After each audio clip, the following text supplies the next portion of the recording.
తెలంగాణ కాంగ్రెస్లో ఎమ్మెల్యే కోట ఎమ్మెల్సీ ఎన్నికల హీట్ పెరిగిందా? 5 సీట్లకు నోటిఫికేషన్ రావడంతో ఆశావహులు పదవి దక్కించుకునేందుకు తమ వంతు ప్రయత్నాలు మొదలుపెట్టారా? కొద్ది రోజులుగా ఎమ్మెల్సీ అవుదామని ఆశపడుతున్న లీడర్లలో ఎవరిని అదృష్టం వరించనుంది? సీనియర్ లీడర్ జీవన్ రెడ్డి మరోసారి పెద్దల సభకు వెళతారా, లేక ఆయన స్థానంలో మరొకరిని మండలికి పంపిస్తారా? అటు ఎమ్మెల్సీ సీట్ల పంపకాల్లో సీఎం రేవంత్ రెడ్డి మార్క్ స్పష్టంగా ఉండబోతోందా?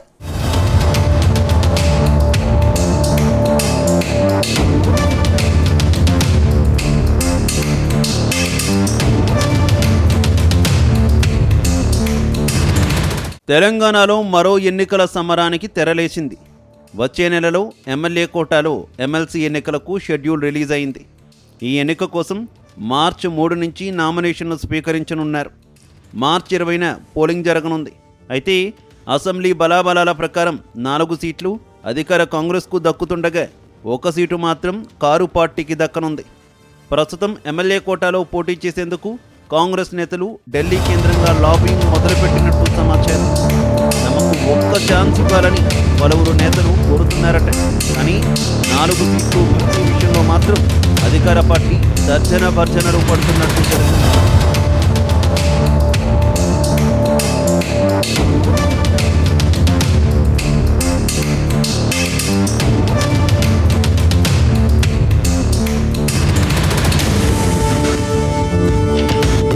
వచ్చే నెలలో బీఆర్ఎస్ పార్టీకి చెందిన 5 ఎమ్మెల్సీల పదవీకాలం పూర్తి కానుంది. ఇందులో మాజీ మంత్రులు సత్యవతి రాథోడ్, మహమ్మద్ అలీ ఉన్నారు. అటు యోగే మళ్ళేశం, సేరి సుభాష్ రెడ్డితో పాటు ఎంఐఎం పార్టీకి చెందిన ఓ ఎమ్మెల్సీ మీర్జా రియోజుల్ హసన్ పదవీకాలం పూర్తి కానుంది. వీరి స్థానంలోనే కాంగ్రెస్కు చెందిన 4 ఎమ్మెల్సీలు పెద్దల సభకు వెళ్లనున్నారు. ఒక సభ్యుడు మాత్రం గులాబీ పార్టీ నుంచి పోటీ చేయనున్నారు. అయితే అధికార పార్టీ నుంచి పోటీ చేస్తున్న నేతలందరూ కీలక నేతలే కావడంతో పదవి ఎవరికి దక్కుతుంది అనేది మాత్రం ఆసక్తికరంగా మారింది. ఇటీవల కరీంనగర్ సిట్టింగ్ ఎమ్మెల్సీగా ఉన్న జీవన్ రెడ్డి ప్రస్తుత ఎన్నికల్లో పోటీ చేయడం లేదు. ఆయన ఎమ్మెల్యే కోటాలో తనను పెద్దల సభకు పంపించాలని పార్టీ పెద్దలను కోరుతున్నట్టు తెలిసింది.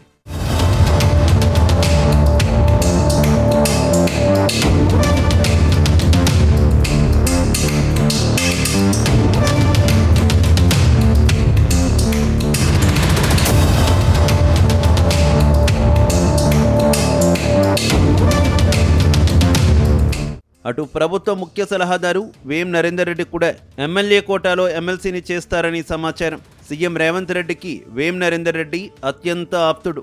అందుకే ఆయన్ను పెద్దల సభకు పంపించి మంత్రిని చేసే ఆలోచనలో ముఖ్యమంత్రి ఉన్నట్టు టాక్ వినిపిస్తోంది. ఇక ఓసీ కోటా నుంచి హర్కళ వేణుగోపాల్, సామా రామ్మోహన్ రెడ్డి పోటీ పడుతున్నట్టు తెలిసింది. ఇక తెలంగాణలో బీసీలొల్లి తగ్గడం లేదు. రోజు రోజుకు చాప కింద నీరులా ఈ ఉద్యమం విస్తరిస్తోంది.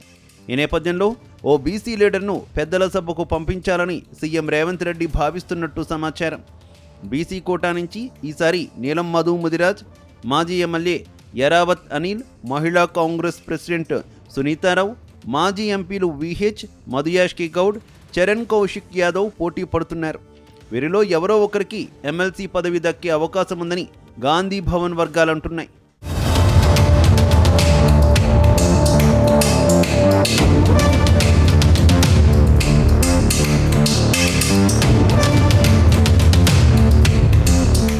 ఇక మైనార్టీ కోటా నుంచి ఆశావహుల సంఖ్య భారీగానే ఉందని అంటున్నారు. ప్రస్తుతం రేవంత్ రెడ్డి క్యాబినెట్లో మైనార్టీకి సంబంధించిన మంత్రి కూడా లేరు. దాంతో ఇప్పుడు ఎమ్మెల్యే కోటాలో ఎమ్మెల్సీ ఎవరవుతారు అనేది ఆసక్తికరంగా మారింది. ఇప్పుడు ఎమ్మెల్యే అయితే మాత్రం మంత్రి పదవి కూడా ఆ నేతకే దక్కే అవకాశం ఉందంటున్నారు. దాంతో కీలక నేతలు ఎవరి వంతుగా వాళ్ళు లాబియింగ్ మొదలుపెట్టేశారట. ఇందులో మాజీ మంత్రి షబ్బీర్ అలీ, అజరుద్దీన్, ఫిరోజ్ ఖాన్ పోటీలో ముందున్నారట. అయితే సీఎం రేవంత్ రెడ్డి మాత్రం కాంగ్రెస్ లీడర్ ఫయీం ఖురేషీ వైపు మొగ్గు చూపుతున్నారని చెబుతున్నారు. అటు ఎస్సీ కోటాలో అద్దంకి దయాకర్తో పాటు మాజీ ఎమ్మెల్యే సంపత్ కుమార్ కూడా పోటీ పడుతున్నట్టు సమాచారం. గత అసెంబ్లీ ఎన్నికల్లో అద్దంకి దయాకర్ తొంగతుర్తి సీటును త్యాగం చేశారు. దాంతో ఆయన్ను పెద్దల సభకు పంపిస్తారని చెబుతున్నారు. మొత్తం మీద ఎన్నికల సమరానికి తెరలేవడంతో ఆశావహుల్లో మాత్రం నరాలు తెగే ఉత్కంఠ కొనసాగుతోంది. అయితే ఈసారి పదవులు దక్కని నేతలు తిరుగుబాటు ప్రకటించే అవకాశం ఉండడంతో ప్రభుత్వ పెద్దలు టెన్షన్ పడుతున్నట్టు సమాచారం. ఏది ఏమైనా పదవుల పంపకాలు మాత్రం సీఎం రేవంత్ రెడ్డికి పెద్ద తలనొప్పిగా మారాయని గాంధీ భవన్ వర్గాలంటున్నాయి.